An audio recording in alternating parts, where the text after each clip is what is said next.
बिस्मिल्लाहिर्रहमानिर्रहीम, अस्सलाम वालेकुम। Welcome to quick review.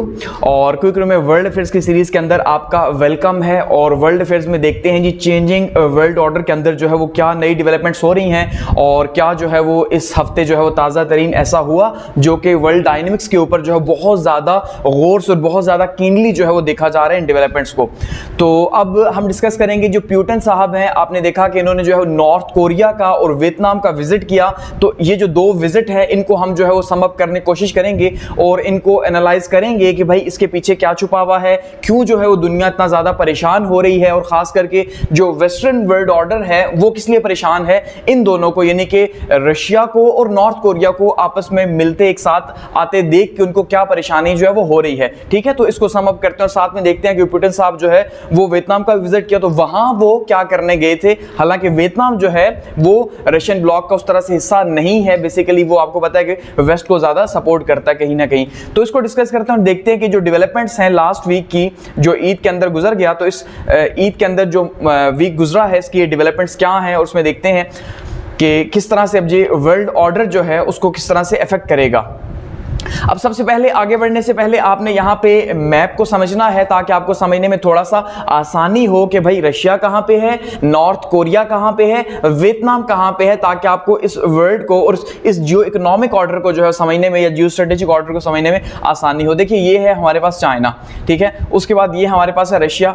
अब रशिया का यहाँ पे ये बॉर्डर आप देख लें अगर तो आपको नजर आ रहा होगा, ये समंदर है, ठीक है जी, साउथ चाइना सी जिसे हम कहते हैं। और इस साइड पे आप ये देखिए तो ये है नॉर्थ कोरिया, ये सारे का सारा जो है ये नॉर्थ कोरिया। तो नॉर्थ कोरिया के जो बॉर्डर है यहां पे इस एरिया के ऊपर ये किसके साथ जो है वो मिल रहा है, रशिया के साथ मिल रहा है। तो इसका मतलब रशिया और नॉर्थ कोरिया ये नेबरिंग कंट्रीज हैं, सबसे पहले तो आपको ये पता होना चाहिए। और नॉर्थ कोरिया अगर ये है तो यहां पे ये क्या है, ये जो लाइन है और इससे इस साइड का जो एरिया है इसको कहते हैं साउथ कोरिया। ठीक है, साउथ कोरिया आपको पता है वहां पे डेमोक्रेसी है, फ्रीडम है, ठीक है, वो एक डिफरेंट टाइप का कंट्री है। और नॉर्थ कोरिया वहां पे आपको पता है कम्युनिस्ट स्टाइल है और वो बहुत ही डिफरेंट एक डिक्टेटरशिप वहां पे फॉलो हो रही है। और रशिया और नॉर्थ कोरिया का मॉडल कहीं ना कहीं जो है वो सिमिलैरिटीज भी हैं। अब वहीं पे अगर दूसरी साइड पे आप इस मैप के अंदर देखिए तो यहां पे आपको ये चाइना है, ठीक है, और साथ में ये है वियतनाम। तो ये वियतनाम है, उसके बाद यहां पे अगर आप देखेंगे तो आपको यहां पे नॉर्थ कोरिया नजर आएगा और यहां पे इसके साथ जो है वो आपको रशिया नजर आएगा। तो ये पूरा का पूरा बेल्ट जो है वो आप देख रहे हैं कहीं ना कहीं बन रहा है जिसको रशिया जो है वो कैप्चर करने की कोशिश कर रहा है या इनको अपने साथ शामिल करने की किसी न किसी तरह से कोशिश कर रहा है। तो ये जो जियोपॉलिटिकल लैंडस्केप है साउथ चाइना सी का, यहाँ पे ये काफी ज्यादा जो हम देख रहे हैं डिजाइन हो रहा है। क्योंकि देखिए एक साइड में हम ये देखते हैं कि रशिया और चाइना जो है ये बिल्कुल हम पल्ले के जो है वो पार्टनर्स हैं और इंतहाई स्ट्रॉन्ग जो है वो राइवलरी है इनकी वेस्ट के अगेंस्ट में, मगरब के अगेंस्ट में। इस टाइम पे आपको पता है रशिया खड़ा है और चाइना खड़ा है। तो उनकी जो पॉलिसीज, जो समिट्स, जो कुछ होता है वो इसी के खिलाफ होता है। जो आपने रिसेंट देखा G7 को हमने डिस्कस किया था, तो G7 के अंदर उन्होंने सबसे ज्यादा किसको थ्रेट किया, रशिया को थ्रेट किया और उसके बाद उन्होंने चाइना को थ्रेट किया। ऐसा ही है।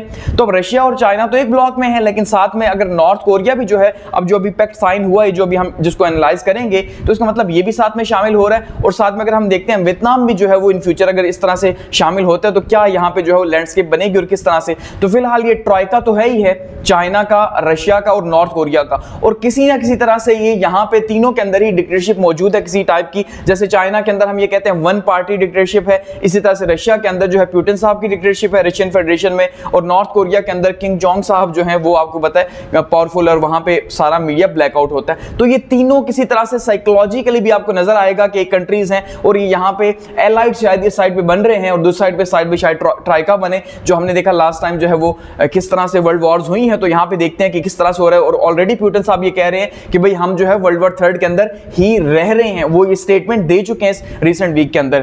तो यहाँ पे आपको मैप समझ आ गई। अब आपको समझ आएगी कि जो डेवलपमेंट्स हो रही हैं इसको कैसे देखा जा रहा है। क्योंकि लास्ट ईयर अगर आपको याद हो तो लास्ट ईयर नॉर्थ कोरिया के जो किंग जोंग साहब हैं इन्होंने रशिया का विजिट किया था और ये काफी इंपॉर्टेंट विजिट था।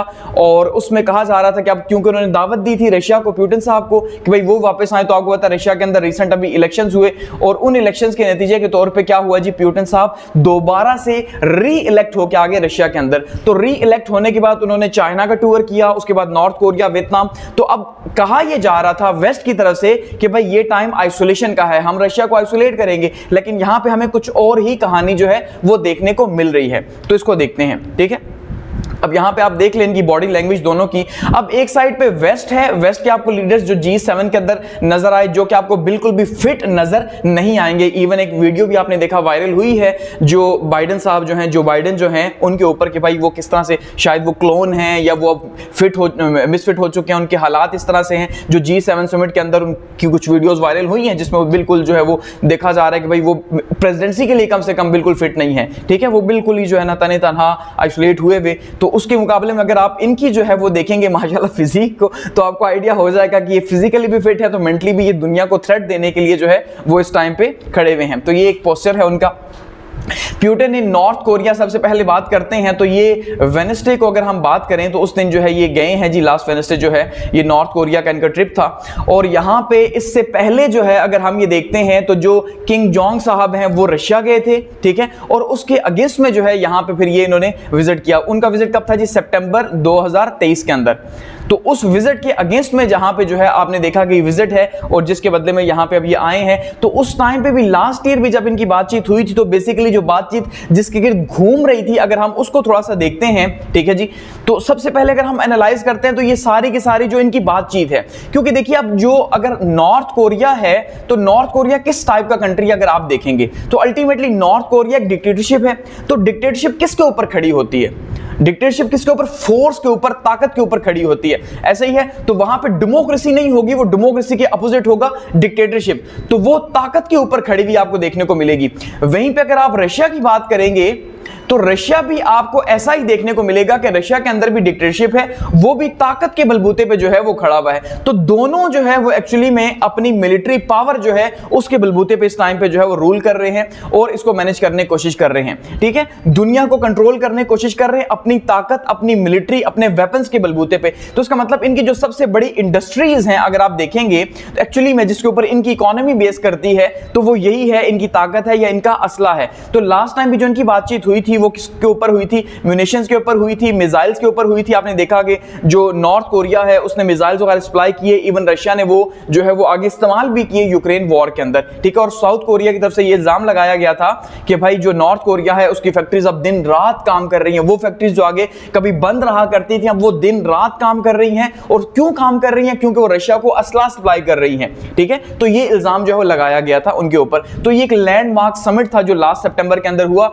और जिसमें जो है वो कहा गया था कि भाई ये असला ट्रांसफर हो रहा है, जिसको दोनों मालिक ने डिनाई किया था कि भाई ऐसा कुछ नहीं है, हम कोई असला ट्रांसफर नहीं कर रहे। लेकिन याद रखिएगा लफ्ज मोरालिटी जो है, मोरालिटी वो पीस का दुश्मन माना जाता है, ये याद रखिएगा। मॉरल वैल्यूज आईआर के अंदर नहीं होती। जो मुमालिक होते हैं ना, मुमालिक, उन मुमालिक के अंदर मॉरल वैल्यूज नहीं होती क्योंकि वो नेशनल इंटरेस्ट के ऊपर काम करते हैं। यानी नेशनल इंटरेस्ट का मतलब दूसरी तरह से अगर आप समझें आप आम रिलेशंस के अंदर तो उसको कहते हैं मतलब परस्ती के ऊपर, ठीक है जी। मतलब परस्ती का मतलब यह है कि जहां से आपको फायदा हो रहा है, तो जैसे एजेंसीज होती हैं ना उनको कहा जाता है भाई आपने नेशनल इंटरेस्ट को सिक्योर करना है, आपको झूठ बोलना पड़े, कुछ करना पड़े। तो इसलिए जब ये देखते हैं कि भाई वेस्ट तो हमारे खिलाफ है तो हम किस लिए सच बोल रहे हैं, तो एक्चुअली में इन्होंने डिनाई जरूर किया, लेकिन इनके जो पीछे से ताल्लुकात चल रहे हैं बिहाइंड द सीन दर पर्दा वो बहुत ही फास्टली ग्रो कर रहे हैं और एक दूसरे को चीजें जो है सप्लाई की जा रही हैं, ठीक है। और अब दोनों ही ममालिक जो है वो सुएज स्टाइल जो है वो अपनाए हुए हैं, क्योंकि आपको पता है रशिया तो है ही सोवियत यूनियन, ठीक है, रशियन फेडरेशन है। तो इसी तरह से जो हमारे पास नॉर्थ कोरिया है उसका मॉडल भी जो है वो कम्युनिस्ट मॉडल ही है जिसको फॉलो किया जा रहा है। इवन रशिया से भी ज्यादा टफ जो कम्युनिज्म आपको फॉलो होता हुआ दिखाई देगा यहाँ पे नॉर्थ कोरिया के अंदर। तो इनकी जो बायोलॉजिकली भी अगर बात करें, साइकोलॉजिकली बात करें, हर तरह से अगर आप बात करें तो इनकी जो आपस में जो ममालिक हैं उन ममालिक की जो साइकोलॉजी है बहुत फिट बैठती है। इसीलिए दुनिया को इससे बहुत ज्यादा थ्रेट है कि अब देखेंगे भाई जो है वो क्या जो है दुनिया के लिए ये लेके आए हैं या किस तरह से ये फॉल्ट लाइंस का फायदा उठा रहे हैं। इस वर्ड को जो है वो यूज किया गया है इंटरनेशनल न्यूज़पेपर्स की तरफ से। इसको देखिए जरा, डीपन्स ग्लोबल फॉल्ट लाइंस, ये जरा इस टर्म को समझिएगा। इसका मतलब क्या है? देखिए फॉल्ट लाइंस बेसिकली एक ज्योग्राफी की टर्म है। अब जो ज्योग्राफी की टर्म है उसके अंदर फॉल्ट लाइंस क्या होती है कि अब देखते हैं जब ये जो कॉन्टिनेंट्स बने हुए हैं ये इसके अंदर तोड़ फोड़ बहुत ज्यादा आपको नजर आएगी, खास करके जहां पे जलजिले आते हैं इस तरह से, तो वो फॉल्ट लाइंस की वजह से ही दुनिया में जलजिले आते हैं, यानी तबाही जो आती है वो फॉल्ट लाइंस की वजह से आती है, ठीक है। जो टेक्टोनिक प्लेट्स है उसके ऊपर दुनिया खड़ी हुई है, तो अल्टीमेटली अब ये जो फॉल्ट लाइंस हैं, यानी कि वहां पे जहां पे तबाही पैदा हो सकती है, ये उन लाइंस को मजीद जो है गहरा कर रहे हैं और मजीद उनको नुकसान पहुंचा रहे हैं, जिससे दुनिया किसी भी टाइम पे जो है वो थर्ड वर्ल्ड वॉर की तरफ चली जाएगी। तो इन्होंने क्या किया, जो फॉल्ट लाइंस पहले से मौजूद थी नॉर्थ कोरिया से, दुनिया वैसे ही डरी हुई है अल्टीमेटली, आपको पता है, ठीक है जी। वो अनरिकग्नाइज्ड न्यूक्लियर वेपन उसके पास मौजूद हैं, रिकग्नाइज नहीं है लेकिन मौजूद हैं। इसी तरह से रशिया तो ऑलरेडी जो है वो इस टाइम वॉर के अंदर है। तो इसलिए ये फॉल्ट लाइंस हैं जिनको इन्होंने मजीद गहरा करने की कोशिश की अपने ताल्लुकात से, ये जो पिक्चर्स वगैरह उन्होंने वायरल की हैं उससे। अब लास्ट हमने डिस्कस किया था G7। अगर आप इस वर्ल्ड के कॉन्टेक्स्ट के अंदर समझेंगे कि दुनिया इस टाइम पे किस साइड पे जा रही है, तो G7 में हमने कुछ चीजें जो डिस्कस की थी उसमें सबसे इंपॉर्टेंट ये था कि G7 ममालिक ने अपनी यूनिटी को शो करने की कोशिश की रशिया के अगेंस्ट में। ऐसा ही है, हमने देखा कि ये जो आपको पिक्चर देखने को मिल रही है ये G7 की है, जहां पे group of most powerful countries जो 7 बड़ी इकोनॉमीज हैं और 40% दुनिया का GDP जो है वो इन इकोनॉमीज का है, ठीक है। तो उसमें हमने देखा था कि किस तरह से इन्होंने रशिया के अगेंस्ट में बात की और इन्होंने ये बताने की कोशिश की कि बस अब रशिया तो खत्म है, अब जो हम चाहेंगे वही होगा, ठीक है, या चाइना जो है हम उसको भी काउंटर करेंगे। तो इन्होंने विन लूज जो है वो उस कंडीशन के अंदर गए कि इन्हें पता था कि ये तभी जीतेंगे जब जो है वो रशिया या जो चाइना है, ठीक है जी, रशिया प्लस चाइना जो है वो लूज करेंगे। तो इनकी जो पॉलिटिक्स है वेस्ट की, वो इनकी विन और लूज के ऊपर खड़ी है। तो इस वजह से जो है इन्होंने एक मैसेज देने की कोशिश की थी। तो उसके अगेंस्ट में अब आपने टाइमिंग ऑफ विजिट को समझना है कि भाई एक तो G7 का आपने देखा कि रिसेंटली जो है वो किस तरह से हुआ कि भाई पूरा आपने देखा कि वो बैठे, उन्होंने बैठक की और पूरा एक मैसेज कन्वे करने की कोशिश की रशिया को कि भाई हम तुम्हें नहीं छोड़ेंगे। और हमने देखा तो उसके अंदर उन्होंने कहा कि भाई हम यूक्रेन को हर लिमिट तक जाके जो है वो प्रोटेक्ट करने की कोशिश करेंगे। इतना ज्यादा थ्रेट जो है वो किया गया और यहां तक कि जो इनके $300 बिलियन जो है वो रशिया के आपने देखा जो पड़े हुए हैं बाहर के फॉरेन अकाउंट्स में जो फ्रीज हुए हुए हैं, अब कहा कि उनमें से हम जो है वो हेल्प करेंगे यूक्रेन की। तो हम ज्यादा से ज्यादा टफ टाइम देंगे रशिया को, ठीक है, उसकी इकोनॉमी को भी डैमेज करेंगे और साथ में जो है उनको भी सपोर्ट करेंगे। तो आपने देखा कि ये सारी डेवलपमेंट्स हो रही हैं और ऐसे टाइम पे जो है उसके बाद जब ये मैसेज दिया जा रहा है कि हम रशिया को आइसोलेट कर रहे हैं और वहीं पे पुतिन साहब जो है वो विजिट कर रहे हैं नॉर्थ कोरिया का या वियतनाम का, तो इसलिए इंपॉर्टेंट है। तो टाइमिंग ऑफ विजिट दोनों मालिक के लिए, नॉर्थ कोरिया के लिए भी और वियतनाम के लिए भी बहुत ज्यादा इंपॉर्टेंट है। और इसमें ये कोशिश की जा रही है कि भाई ये यूरेशिया के लिए सिक्योरिटी पैक्ट साइन हो सके। यूरेशिया मतलब यूरोप और एशिया, क्योंकि रशिया आपको पता है यूरोप और एशिया दोनों कॉन्टिनेंट्स के अंदर है, तो इसलिए वो डिजाइन कर रहे हैं एक सिक्योरिटी पैक्ट को कि जो वेस्ट के अगेंस्ट में खड़ा हो सके। और खास करके ये कहा जा रहा है कि शायद ये नेटो टाइप जो है, नेटो टाइप का मतलब समझते हैं ना कि नेटो का जिस तरह से डिफेंस सिस्टम है कि भाई अगर किसी एक के ऊपर अटैक होगा तो सारे उसको मिलकर रिस्पॉन्ड करेंगे, तो उनका जो डिफेंस है वो मुश्तरका है नेटो कंट्रीज का। तो इसलिए कहा जा रहा है कि ये भी ये चाह रहे हैं कि भाई जो नॉर्थ कोरिया है और जो रशिया है इनका जॉइंट जो है वो इस तरह से डिफेंस सिस्टम हो कि अगर एक के ऊपर अटैक हो तो दूसरा रिस्पॉन्ड करे, दूसरे के ऊपर हो तो दूसरा करे। तो ये काफी ज्यादा थ्रेटनिंग है।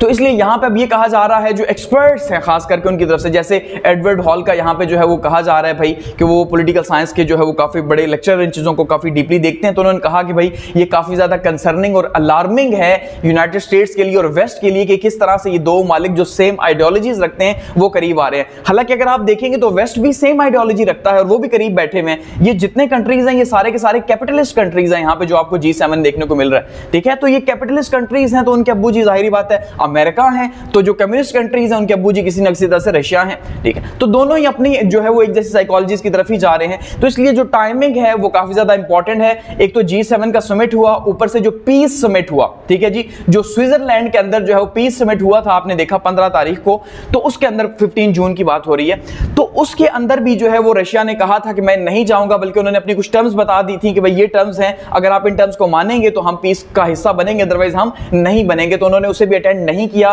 वहीं पे नॉर्थ कोरिया तो वैसे भी उसके ऊपर पाबंदी है, वियतनाम ने भी उसे अटेंड नहीं किया था, पाकिस्तान को भी इनवाइट किया गया था, उसने भी अटेंड नहीं किया ये समिट, ठीक है। तो नॉर्थ कोरिया जो है वो इस टाइम पे अगर हम देखते हैं तो नॉर्थ कोरिया को जो थ्रेट है अगर हम देखते हैं तो वो ज्यादा जो है वो साउथ कोरिया से जो सबसे बड़ी और गहरी दुश्मनी है, और साउथ कोरिया जो है उसकी पार्टनरशिप जापान के साथ है। और basically south Korea, Japan and America ये एक ट्राइका बन रहा है अगर आप देखेंगे, ठीक है। और दूसरी साइड पे हम ये देख रहे हैं कि दूसरा जो ट्राइका है बन रहा है।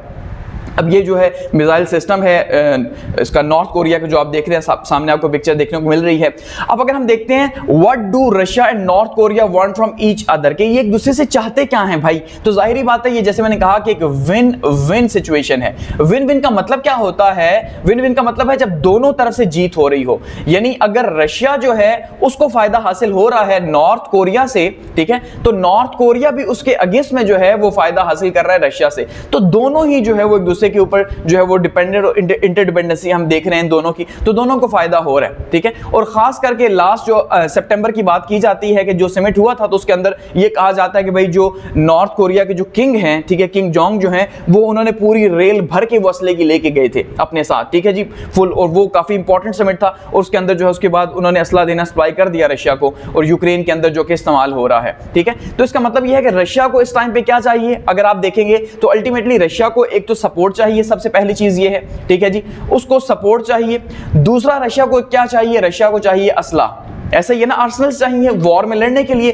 तीसरा क्या चाहिए, तीसरा उसकी इकोनॉमी को इस टाइम पे जो है वो किक चाहिए कि इकोनॉमी उसके नीचे ना आए और किसी तरह से उसकी इकोनॉमी जो है वो मैनेज रहे। तो ये तीन प्राइम गोल्स इस टाइम पे हमें रशिया के जो है वो देखने को मिलते हैं, अगर आप समझें तो। अब यहां पे नॉर्थ कोरिया से तीनों ही किसी न किसी शक्ल में हासिल हो रहे हैं। सबसे पहला जो है अगर हम देखते हैं तो सपोर्ट अल्टीमेटली, अब जैसे रशिया को आइसोलेट किया जा रहा है तो वहीं पे अगर वो जो है वो वियतनाम या नॉर्थ कोरिया के साथ जो है वो अलायंस बनाता है अपना, तो उसका मतलब उसे सपोर्ट मिल रही है, पहली बात। दूसरा उसे असलाह मिल रहा है यहां से, क्योंकि अब आप ये सोचेंगे कि भाई जो रशिया है वो तो ज्यादा अच्छा असलाह बनाता है, दुनिया में टॉप लेवल का असलाह जो है वो रशिया का है, तो फिर नॉर्थ कोरिया जैसे मुल्क से वो क्यों ले रहा है। लेकिन आपको भी पता होगा कि हर चीज के ऊपर लिमिटेशंस है। अब इतनी ज्यादा कैपेसिटी जो है वो नहीं है रशिया की कि खुद ही असलाह बना बना के अपनी इकोनॉमी के पैसे वहां पे झोंकता जाए, ठीक है, अपने टैक्स पेयर्स के पैसे उसको यूक्रेन में यूज करता जाए। तो उससे बेहतर यह है कि अगर वो असलाह लेता है जो कम क्वालिटी का है, नॉर्थ कोरिया से लेता है, और उसके अगेंस्ट में नॉर्थ कोरिया जो है उससे वो बार्टर ट्रेड करता है जो एक के पास है दूसरे के पास नहीं है, तो उससे फायदा होगा, जाहिर बात है, ठीक है। तो इसलिए असलाह भी से मिल रहा है वॉर में लड़ने के लिए, क्योंकि दूसरी साइड पे जो है सपोर्ट अगर आप देखेंगे इनके जो मुकाबले में है तो अमेरिका और नेटो पूरा इनके अगेंस्ट में खड़ा है। इसका मतलब एक यूनिटी वहां पे नजर आ रही है, असला उनके पास मौजूद है, अमेरिका ने अब F-16 भी वो दे रहा है जी यूक्रेन को, तो अब देखिए इसके अंदर वो सारा उन्हें असला भी मिल रहा है, तो यहां पे इनको भी असला मिल रहा है। और तीसरा जो है इकोनॉमी उनकी, अगर G7 की मीटिंग बैठ सकते हैं इकोनॉमी को बेहतर होने के लिए, तो यहां पे रशिया भी अपनी इकोनॉमी को बेहतर करने के लिए अपने ताल्लुकात को वसी करेगा, समझ रहे हैं। तो ये जो ट्राइका के रिलेशनशिप हैं आपको ये देखने को मिल रहे हैं कि ये दोनों की सपोर्ट में है। और इसी तरह से यही चीज नॉर्थ कोरिया को वाइस वर्सा चाहिए, ठीक है। कैसे चाहिए, नॉर्थ कोरिया को भी तो सपोर्ट चाहिए, वो आइसोलेशन के अंदर है, उसे भी तो असला चाहिए साउथ कोरिया और जापान से मुकाबला करने के लिए। वो तो मेंटलिटी आपको पता उनकी ऐसी है कि वो हर टाइम वॉर्स की बातें करते हैं। और तीसरा उनकी इकोनॉमी जो इस टाइम पे बहुत बुरे हालात के अंदर है, क्योंकि पाबंदियां हैं, सैंक्शंस हैं, रशिया के ऊपर भी सैंक्शंस हैं, नॉर्थ कोरिया के ऊपर भी, तो वो भी चाहते हैं कि भाई उनको भी फायदा हो। और लास्ट टाइम जो डील हुई थी उसके हवाले से कहा जाता है कि भाई 10,000 शिपमेंट्स जो है कंटेनर्स भेजे गए थे, कहां से, नॉर्थ कोरिया से रशिया, 10,000 शिपमेंट कंटेनर्स। उनमें कहा जा रहा है कि अगर उनकी बात की जाए इक्विवेलेंसी के उसके अंदर कितना असला था, तो वो तकरीबन 2,60,000 मैट्रिक टन जो है वो म्यूनिशन था उसके अंदर, असला और गोला बारूद 2,60,000 मैट्रिक टन, ठीक है। तो आप अंदाजा कर ले इतना ज्यादा था, तो ये इतना ज्यादा भेजा जा रहा है। और ये कहा जा रहा है जी फरवरी के बाद से जो है वहां पे इस असले को इस्तेमाल भी किया गया, किसकी तरफ से, रशिया की तरफ से। कुछ ऐसे जो है वो पार्ट्स मिले हैं यूक्रेन के अंदर के जो रशिया के असले के नहीं है, तो अल्टीमेटली कहा जा रहा है वो नॉर्थ कोरिया के ही असले के हैं। तो इसलिए जो है ये सिलसिला इनका लगाव है, तो एक को भी अगर फायदा हो रहा है तो दूसरे को भी फायदा हो रहा है उसके अगेंस्ट में, ठीक है। तो ये सिलसिला यहां पे लगा हुआ है। अब G7 की मीटिंग में तो ऑलरेडी इनको थ्रेट किया गया और कोशिश की गई कि भाई थ्रेट किया जाए। अब अगर हम देखते हैं कि सिग्नल्स जो है वो G7 को क्या भेजे गए हैं यहां से, ठीक है जी, जो वर्ल्ड है उसको क्या भेजे गए हैं, तो सिग्नल्स टू द वर्ल्ड की अगर हम बात करते हैं तो ये फर्स्ट विजिट था जो कि कहा जा रहा है जी 25 साल के अंदर जो है ये पहला विजिट हुआ है। 25 साल के बाद यानी कि ये विजिट जो है पुतिन साहब ने किया, किसका, नॉर्थ कोरिया का। तो इसका मतलब नॉर्थ कोरिया जैसे मुल्क का अगर एक इतनी बड़ी स्टेट जो है विजिट कर रही है तो ये बहुत बड़ी बात है अपने आप में। ये सिंबॉलिकली भी बहुत बड़ी बात है कि आप सिर्फ दिखावे की बात करें इंटरनेशनल रिलेशंस के अंदर, तो डिप्लोमेटिकली बहुत इंपॉर्टेंट को देखा जाता है। तो इसलिए कहा जा रहा है इस टाइम पे जो है वेस्ट जो है वो क्या कर रहा है जी, इसको देख रहा है, और वेस्ट की जो ऑप्टिक है रशिया महसूस कर रहा है कि वो बेहतर नहीं है, यानी वेस्ट जो है इस टाइम पे रशिया के अगेंस्ट में खड़ा है। तो इसलिए ये बहुत ज्यादा इंपॉर्टेंट था। तो ये सिग्नल भेजना कि भाई मैं अकेला नहीं हूं, मुझ पे अटैक की गलती ना करना डायरेक्टली, क्योंकि अब जो है यूक्रेन को कहा जा रहा है कि अमेरिका ने फ्री हैंड दिया हुआ है कि आप रशिया के अंदर भी अटैक करें। तो आपने देखा कि लास्ट टाइम 2 हफ्ते पहले की न्यूज थी कि उसमें कहा गया कि भाई फर्स्ट टाइम जो है यूक्रेन के जो मिसाइल्स वगैरह हैं वो रशिया के अंदर आके गिरे।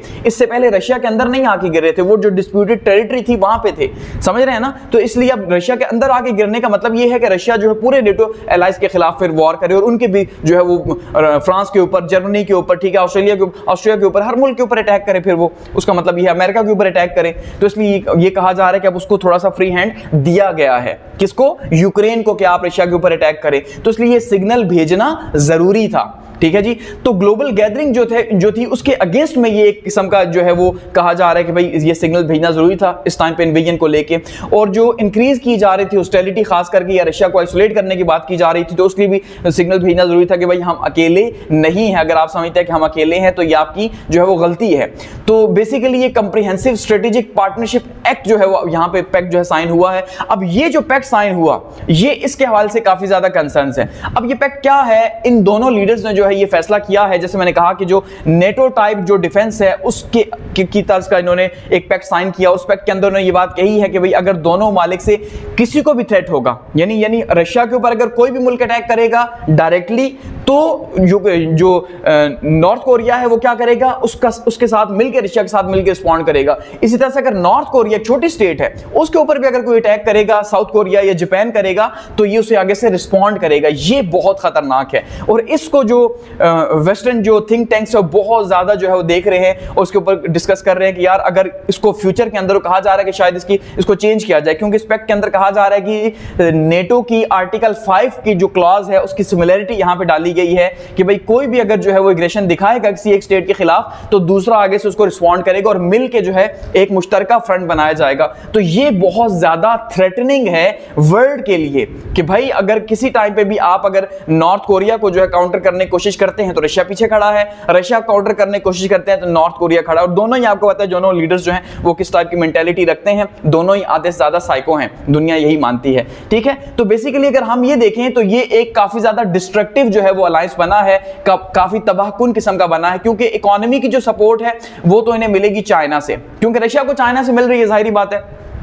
वेपन्स की जो सपोर्ट है अल्टीमेटली वो रशिया खुद भी अपनी पूरी कर रहा है और नॉर्थ कोरिया से भी ले रहा है। तो इनकी काफी ज्यादा स्ट्रॉन्ग जो है वो यहां पे अगर हम देखें अलायंस बनने जा रही है जो दुनिया के लिए तबाही है। मे भी हम ये कह सकते हैं कि अमेरिका की जिद के अंदर हम ये कहें कि ये अच्छा कर रहे हैं, लेकिन अगर आप पीस लवर की हैसियत से देखेंगे तो आपको इनकी मेंटालिटी के ऊपर शक जरूर होगा कि भाई ये किसी भी टाइम पे कुछ कर सकते हैं। वेस्ट तो बहुत धमकियां देता है उसके बाद करता है, तो ये किसी भी टाइम पे कुछ कर सकते हैं। जैसे अचानक से यूक्रेन की जो वॉर है वो स्टार्ट कर दी थी पुतिन साहब ने, ठीक है। तो इसका मतलब ये किसी टाइम पे भी कुछ भी कर सकते हैं। जैसे यहाँ पे लास्ट वीक आपने देखा कि जो किंग जोंग साहब हैं इन्होंने बड़े बड़े बलून्स जो कचरे के साउथ कोरिया जो है भेजे हैं, और ये एक नया वॉर का एक तरीका है कि अपना जितना भी कचरा है वो बड़े बड़े बलून्स के अंदर बांधते हैं और उन्हें जो है वो साउथ कोरिया के बॉर्डर के अंदर फेंक देते हैं, एक मैसेज के तौर पर कि भाई हम आपके मुल्क में भी आ सकते हैं। और आगे से जो साउथ कोरिया है वो पता है क्या करता है? साउथ कोरिया आगे से जी वो क्या करता है, उनके जो बॉर्डर है, बॉर्डर के ऊपर बड़े बड़े टेप रिकॉर्डर मंगवाता है और वहां पर उनको न्यूज पढ़ के सुनाता है इतनी ऊंची आवाज में कि उस साइड पे जाए,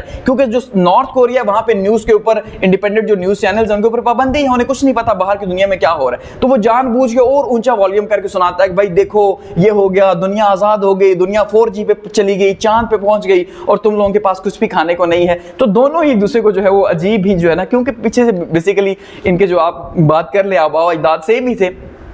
अच्छा, टेक्स्ट ऑफ द पैक्ट की बात करते हैं तो उसमें जैसे मैंने कहा कि आर्टिकल 4 जो है उसकी हाल से बात की जा रही है कि उसके अंदर ये कहा जा रहा है कि भाई अगर किसी एक को थ्रेट होगा तो दूसरा भी करेगा, और खास करके ये उसके रिस्पांस के अंदर है, इसको कहा जा रहा है जी मिरर रिस्पांस। आईआर के अंदर इसको क्या कहा जा रहा है कि ये क्या है? ये मिरर रिस्पांस है। मिरर का मतलब क्या होता है कि आप खड़े हो तो आपको अपना ही अक्स नजर आए। अब जैसे ये कह रहे हैं, रशिया ये कह रहा है कि भाई अमेरिका यूक्रेन को असला सप्लाई कर रहा है, तो इसी तरह से हम जो है वो क्या करेंगे जी, हम नॉर्थ कोरिया को सप्लाई करेंगे साउथ कोरिया या जापान के खिलाफ लड़ने के लिए जो आपके इत्तेहादी हैं, ठीक है। इसका मतलब यह है कि ये क्या है, मिरर रिस्पांस है कि जो आप करेंगे हम वही करेंगे अल्टीमेटली। तो इसलिए धमकी दी जा रही है और काफी सख्त किस्म की धमकी है, ठीक है। अब यहां पे बात ये हो रही है कि भाई रशिया न्यूक्लियर डिटरेंट की जो पॉलिसी है उसके हाल से अगर हम देखें तो क्या रशिया जो है, आपको पता है उसके पास तो सब कुछ मौजूद है, असली में बहुत ज्यादा एडवांस है। तो क्या अब वो जो उसकी डिटरेंट पॉलिसी है जिसमें उसने कहा था कि भाई मैं फैलाव के लिए इसे नहीं रखूंगा, मैं दूसरे ममालिक को इसे नहीं दूंगा, लेकिन क्या वो वो चेंज होने जा रही है, और अगर वो चेंज होगी तो ये कितना बड़ा खतरा होगा दुनिया के लिए कि रशिया अपनी जो न्यूक्लियर टेक्नोलॉजी है या जो न्यूक्स हैं, ठीक है जी, वो किसी न किसी तरह से शेयर करेगा, वो भी ओपनली, ठीक है, वो भी नॉर्थ कोरिया जैसे मुल्क के साथ जिसका कोई भरोसा नहीं, कभी भी वो साउथ कोरिया के ऊपर, जापान के ऊपर अटैक कर सकता है रीजन के अंदर, तो ये बहुत ज्यादा टफ हो जाएगा। तो इसलिए अब यहां रशिया की जो न्यूक्लियर डिटरेंट पॉलिसी है वो अब कहा जा रहा है कि शायद एक्सपेंड हो रही है नॉर्थ कोरिया की तरफ, ठीक है, और इसी तरह से वाइस वर्सा है कि अगर नॉर्थ कोरिया, उसके पास भी उनकी जाहिर बात है न्यूक्लियर वेपन्स तो हैं, तो वो भी देगा अगेंस्ट में। तो इसका मतलब ये न्यूक्लियर एक्सचेंज यहां पे इन दोनों मालिक के बीच में अगर होगी तो ये तो एक बड़ा जो है वो धमाका होगा और बड़े ज्यादा जो है वो तबाही करेगा। तो ये काफी ज्यादा इंपॉर्टेंट है और काफी ज्यादा अलार्मिंग है, ठीक है, तो ये बहुत ज्यादा जो है वो अलार्मिंग है। अब इसको देखेंगे।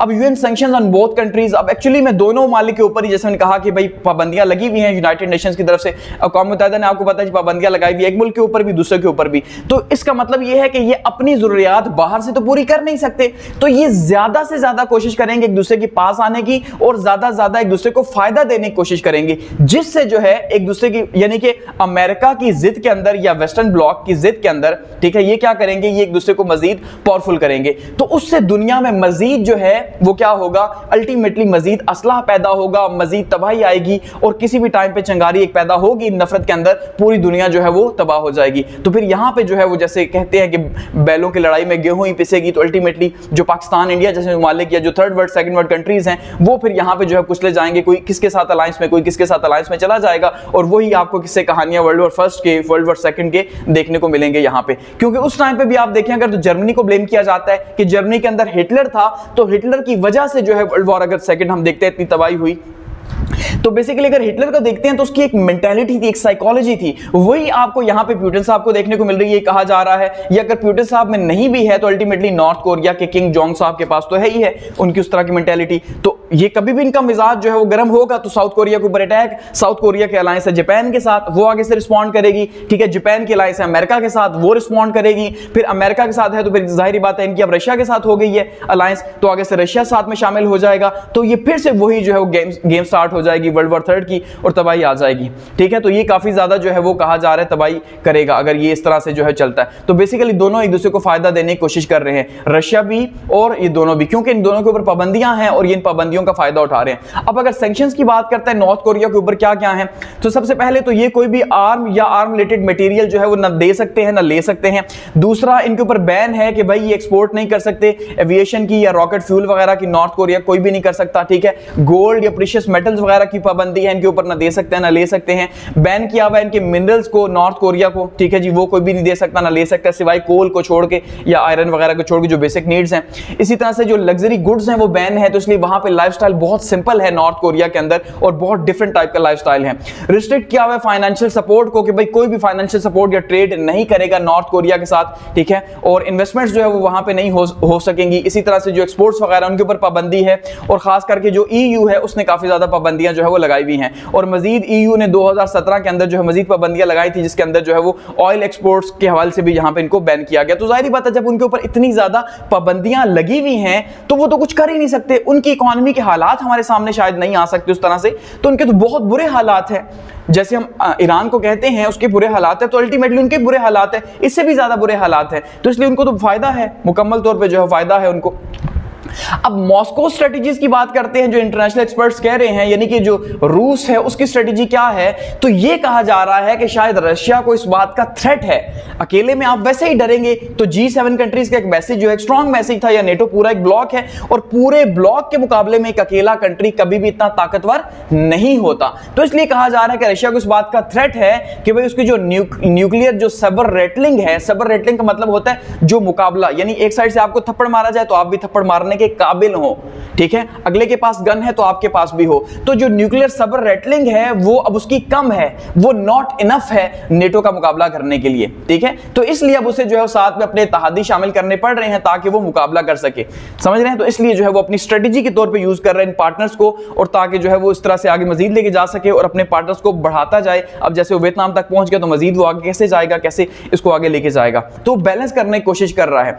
तो कलेक्टिव वेस्ट, अब रशिया का जो कॉन्सेप्ट कॉन्सेप्ट है वो क्या है जी, वो कहता है भाई जो वेस्ट है, जो मगरिब है, अमेरिका जो है वो नेटो के बैनर तले या G7 या G20 के बैनर तले जो है वो उसने कलेक्टिव डिफेंस बनाया हुआ है, समझ रहे हैं, कलेक्टिव इकोनॉमी का उसने पूरा सिस्टम डेवलप किया हुआ है। तो इसी तरह से अब यहां पे ये चाह रहा है कि हम भी कलेक्टिव ईस्ट का एक कॉन्सेप्ट डेवलप करें। कलेक्टिव ईस्ट के अंदर क्या होगा, चाइना जो है वो होगा, रशिया होगा, नॉर्थ कोरिया होगा, ठीक है, या वियतनाम अगर शामिल होता है, या बाकी जो कंट्रीज यहां पे जो है वो एंटी वेस्ट कंट्रीज है उनको अपने साथ शामिल करके तो अल्टीमेटली जो है एक कलेक्टिव ईस्ट का कॉन्सेप्ट सामने लाया जाए ताकि एक न्यू वर्ल्ड ऑर्डर जनरेट हो सके। तो पुतिन साहब जो है वो एक न्यू वर्ल्ड ऑर्डर की कोशिश कर रहे हैं, ठीक है, जो ईस्ट ड्रिवन हो, वेस्ट ड्रिवन जो है वो ना हो, ठीक है। तो नॉर्थ कोरिया इन रिटर्न में उनको क्या दिया जा रहा है, उनकी जो बेसिक नीड्स हैं, ठीक है, जो बेसिक फूड आइटम्स दिए जा रहे हैं, इसी तरह से उनको जो स्पेस प्रोग्राम है उसके अंदर हेल्प की जा रही है, उनका सैटेलाइट प्रोग्राम जो है उसके अंदर हेल्प की जा रही है। तो बेसिकली उनको भी उनके अगेंस्ट में जो है वो एडवांसमेंट दी जा रही है, आगे लेके जाया जा रहा है। तो ये जो ट्रेजिक वर्ल्ड है इसके अंदर दोनों को फायदा हो रहा है। अगर रशिया जो है वो अपना बेनिफिट हासिल कर रहा है अल्टीमेटली, तो वहीं पे जो है आप ये कह सकते हैं कि भाई जो नॉर्थ कोरिया है उसको भी फायदा हासिल किया जा रहा है, उसको भी कहा जा रहा है कि भाई उसके जो है वो जो स्पेस प्रोग्राम है उसके अंदर खास करके इन्वेस्टमेंट होगी।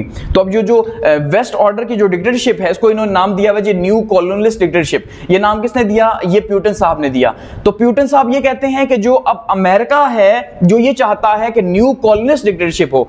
कॉलोनियलिस्ट डिक्टेटरशिप का आपको पता है ना कि भाई जो कॉलोनीज जो है 17th और 18th सेंचुरी के अंदर जो है वो यूरोपियन कंट्रीज ने बनाई थी अमेरिका के अंदर जाके, बाकी ममालिक के अंदर जाके। तो अब वो कॉलोनियलिस्ट तो खत्म हो गया वर्ल्ड ऑफ सेकंड के बाद वो कॉन्सेप्ट कॉलोनिज्म का, लेकिन ये न्यू कॉलोनिस्ट का कॉन्सेप्ट है जिसके अंदर आप डेमोक्रेसी के नाम के ऊपर जो है वो दुनिया की बाकी कंट्रीज को ये चाहें कि वो भी जो फैसले आप करें वही वो करें, जो वो चाहें वो करें। तो ये दोबारा से दुनिया कंट्रीज को ब्लैकमेल करके शामिल कर रहे हैं। तो ये पुतिन साहब कह रहे हैं हम जो है वो इसमें शामिल नहीं होंगे, हम आजादी रहेंगे और हम जो है वो न्यू कॉलोनिज्म को ये जो कॉन्सेप्ट है इसको जो है वो खत्म करेंगे। तो ये तो था इनका विजिट जी नॉर्थ कोरिया का। अब यहीं पे एंड में बात करते हैं जी पुतिन साहब जो है वियतनाम की विजिट की। तो वियतनाम का भी इनका विजिट रहा जी, वियतनाम हेनोई के अंदर जो इनका कैपिटल है वियतनाम का, ठीक है। तो इनका विजिट रहा वेडनेसडे को, लास्ट वेडनेसडे जो था, और इसमें जो है दोनों लीडर्स की मुलाकात हुई है और बातचीत हुई है। अब वो कि ये उस तरह से स्ट्रेटेजिकली इतना इंपॉर्टेंट नहीं है बेसिकली, क्योंकि जो रशिया है उसके ताल्लुकात तो वियतनाम के साथ हैं ही हैं लेकिन इतने स्ट्रांग नहीं है। तो वियतनाम फिलहाल गो के है तो कम्युनिस्ट कंट्री, अगर इंटरेस्टिंगली देखें तो वियतनाम एक कम्युनिस्ट कंट्री है। तो एक किस्म का आप ये कह लें कि वही अप्रोच जो रशिया की है वही यहां पे आपको वियतनाम के अंदर भी देखने को मिलेगी, लेकिन फिर भी एक बैलेंस अप्रोच के तहत जो है वो वियतनाम अपने आप को लेके चल रहा है। बजाय इसके वो ये देखे भाई सिर्फ मुझे कम्युनिस्ट ब्लॉक की तरफ जाना है, बल्कि वो कैपिटलिस्ट ब्लॉक में भी देखता है कि भाई जहां पे यूनाइटेड स्टेट्स है, चाइना है, रशिया है, तो वो सबके साथ ही कोशिश कर रहा है कि भाई मैं नेगोशिएट करके आगे चलूं और इसी तरह से आगे लेके चलूं। तो ये 2 डे का जो है विजिट रहा वियतनाम का। इसके अंदर जो है वो अब ये कहा जा रहा है कि अमेरिका इससे काफी ज्यादा नाराज होगा और इसको भुगतना, खुमियाजा जो है भुगतना पड़ेगा वियतनाम को। उसके ऊपर ऑलरेडी जो है रशिया ने, अमेरिका ने एक स्टेटमेंट जारी की है कि भाई कोई भी मुल्क जो है वो अगर सपोर्ट करेगा रशिया को तो अल्टीमेटली उसके लिए मुश्किल हो जाएगी। तो अब क्या वहां पे भी रिजीम चेंज होगा, तो क्या अब कहानी बनेगी, देखते हैं। अब वेस्ट ने ऑलरेडी जो जैसे मैंने कहा कि भाई कंसर्न शो किए हुए, उन्होंने बहुत खुल के कहा हुआ है कि अगर देखिए हमने, आपको पता है आईसीसी जो है उसने वारंट जो है वो जारी किए हुए हैं पुतिन साहब के अरेस्ट करने के। तो पुतिन साहब कहीं पे भी इंडिपेंडेंटली नहीं जा सकते, सिर्फ वो वहीं जाते हैं जहां पे उनको श्योरिटी होती है कि वहां पे उनके साथ कुछ नहीं होगा, या अपने जैसे जो आइडियोलॉजिकल कंट्रीज हैं वहां पे, ठीक है। तो अब ये कहा जा रहा है कि देखिए अगर आप पुतिन साहब को पकड़ेंगे नहीं और उनको आइसोलेट नहीं करेंगे रशिया को, और रशिया हर मुल्क के साथ ताल्लुकात बनाता जाएगा, तो इसका मतलब ये होगा कि इससे ये मैसेज ये जाएगा कि आप जो है वो एट्रोसिटीज को ठीक समझते हैं, आप जुल्म को ठीक समझते हैं, और दुनिया में जिसका जब दिल चाहेगा वो किसी के ऊपर भी अटैक कर देगा। तो ये जो अनार्किक वर्ल्ड है इसको काबू करने के लिए यूएन बनाया गया था, यूनाइटेड नेशंस, ठीक है। और यूनाइटेड नेशन का काम क्या था, अक़वाम मुत्तहिदा का, कि वो किसी तरह से दुनिया को के जो मालिक बड़े बड़े पावरफुल कंट्रीज हैं जो अपनी मोनोपोली करते हैं, जब दिल चाहता है जिसके ऊपर अटैक कर दिया, जिसको जो है वो कंट्रोल कर दिया, तो उसको काबू किया जा सके। तो ये बताने की कोशिश कर रहे हैं कि भाई वियतनाम को या ऐसे मालिक को दूर रहना चाहिए, लेकिन वो क्या, अब तो आपको पता है कि वो उन्होंने ताल्लुकात जो है इस्तवार कर लिए हैं। तो इसलिए अब देखते हैं कि क्या होता है। और इन रिटर्न में जो है वो रशिया ने भी इन्वाइट कर दिया अपनी 80th एनिवर्सरी के ऊपर कि भाई आप हमारे मुल्क में आए अगले साल जो है 2025 के अंदर, और वहां पे हम जो है वो बैलेंस करेंगे, इसको सेलिब्रेट करेंगे। तो वियतनाम जो है ये कहा जा रहा है जी वो बैलेंस अप्रोच के तहत है, वेस्ट के साथ भी वैसा ही है जैसा ईस्ट के साथ है, लेकिन अब क्योंकि रशिया को उसने बुलाया तो अब शायद वेस्ट के साथ उसके ताल्लुकात इतने अच्छे ना हो, थोड़ा सा मुश्किल हो सके। तो बेसिकली जो वियतनाम है उसका ये कहना था कि भाई ये जो हमने बुलाया है रशियन प्रेसिडेंट साहब को, ये हमारी इंडिपेंडेंट यानी कि आजाद खारजा पॉलिसी का नतीजा है। हमारी आजाद खारजा पॉलिसी हमें ये कहती है कि हम जिस भी मुल्क के साथ ताल्लुकात चाहें रख सकते हैं, तो इसलिए आप हमें थ्रेट कॉन्टैक्ट करने की कोशिश ना करें, ठीक है। तो ये इनकी तरफ से जो है वो कहा गया है। तो बेसिकली ये विजिट था जी कि अब प्यूटन साहब जो है वर्ल्ड को किस साइड पे धकेल रहे हैं, और आगे अब जो कहा जा रहा है, सबसे इंपॉर्टेंट ये कहा जा रहा है कि वे फॉरवर्ड क्या है कि भाई अब प्यूटन साहब की पूरी कोशिश है कि जो ब्रिक्स का समिट होने जा रहा है साल के एंड में, तो उसमें ज्यादा से ज्यादा लोगों को लाया जाए, ठीक है जी, ये सॉरी ज्यादा से ज्यादा कंट्रीज को, मालिक को जो है वो ज्वाइन करवाया जाए। और उससे क्या होगा, अब आपने देखा जैसे last year Iran, Saudi Arabia, United Arab Emirates, Ethiopia और इजिप्ट जो है शामिल हुए, तो इससे ब्रिक्स जो है वो बढ़ा। तो इसका मतलब ये है कि जो वेस्टर्न ऑर्डर है उसमें ज्यादा से ज्यादा अलायंसेस है, तो यहां पे भी अलायंसेस बना कोशिश की जा रही है कि ब्रिक्स से रशिया फायदा हासिल करे और मजीद कंट्रीज जो है इसको ज्वाइन करें। मलेशिया भी ऑलरेडी कह चुका है वो ज्वाइन करेगा, तो इससे क्या होगा कि वियतनाम भी इंटरेस्ट शो कर रहा है ज्वाइन करने का। तो एक पावरफुल ब्लॉक शायद इस साइड से जो है वो यूनाइटेड ईस्ट का जो है एक कॉन्सेप्ट हमें सामने देखने को मिले। तो अब देखते हैं कि कैसे सामने आता है कि नहीं आता। तो ये जो है रशिया साहब का विजिट था, जो है सॉरी प्यूटन साहब का विजिट था जो है वो नॉर्थ कोरिया का, ठीक है, और साथ में वियतनाम का। तो होप सो आपको इंटरनेशनल पॉलिटिक्स को समझने में काफी ज्यादा हेल्प होगी इसको सामने रख के, और इससे पूछा जा सकता है कि भाई वर्ल्ड ऑर्डर जो है कैसे चेंज हो रहा है, किस तरह से जा रहा है आगे। Thanks for watching.